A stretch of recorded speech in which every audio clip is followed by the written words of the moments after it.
আমার নাম রাদিফা। ছোটবেলায় আমার আম্মু আব্বু অ্যাক্সিডেন্টে মারা যায়। আমার সব দেখাশোনার খরচ বহন করতেন আমার চাচা। তিনি গ্রামে থাকেন, আমি হোস্টেলে পড়াশোনা করি।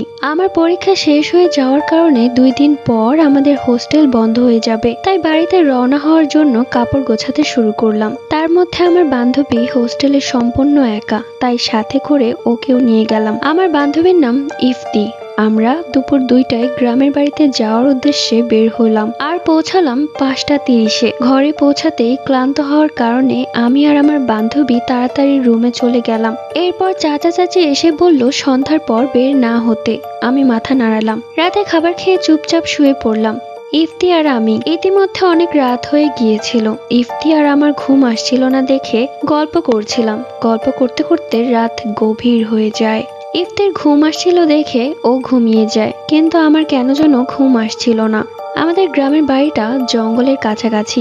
এর মধ্যে আমার ঘুম চলে আসলো। ঠিক মাঝরাতে আমার ঘুম ভেঙে গেল। পাশে দেখলাম ইফতি নেই, বাহিরের দরজা খোলা। আমি ভীষণ অবাক হলাম। বাহিরে যে যা দেখলাম তা দেখার জন্য মোটেও প্রস্তুত ছিলাম না।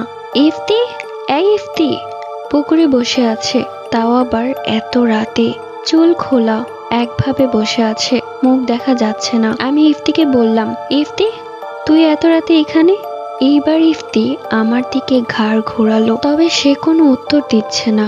একভাবে তাকিয়ে দেখছে আর রহস্যময় ভাবে হাসছে। এরপর তার রূপ পরিবর্তন হতে শুরু করলো। চোখ লাল, চুল বাতাসে উড়ছে, তার বিকটময় হাসি। ইফতি কিছুটা ভাসমান অবস্থায় আমার দিকেই আসছে। আমি সেখানে সাথে সাথে জ্ঞান হারালাম। সকালে উঠে দেখি চাচি আমার পাশে কান্না করছে, ইফতিও আমার পাশে। চাচি আমাকে বলল গতকাল রাতে কি হয়েছিল। আমি ইফতির দিকে তাকাতেই আমার রাতের ঘটনা সব মনে পড়ে গেল, কিন্তু আমার কিছু বলার সাহস হয়নি। গতকাল রাতের কথা মনে পড়লে আমার গা শিউরে ওঠে এবং ঘটনাটি লিখে পাঠিয়েছে আমারই কোনো এক ছোট আপু। চলে যাচ্ছে পরবর্তী ঘটনায়। আসসালামু আলাইকুম আপু, আমার নাম তাকিয়া। এই ঘটনাটি ঘটেছে আমার খালামণির সাথে। আমরা বছরে একবার আমার নানু বাড়িতে যাই, তো তখন আমার খালামণিও আসে। তখন ছিল শীতকাল। তো একদিন বিকেলবেলা আমার ছোট ভাই এবং আমার খালাতো ভাই উঠোনে খেলা করছিল। আমাদের বাড়ির পাশে একটা কবরস্থান ছিল। আমার ভাই আর আমার খালাতো ভাই খেলছিল, বলটা কবরস্থানের সামনে পড়লো। এরপর তারা দুজন মিলে বলটা আনতে গেল।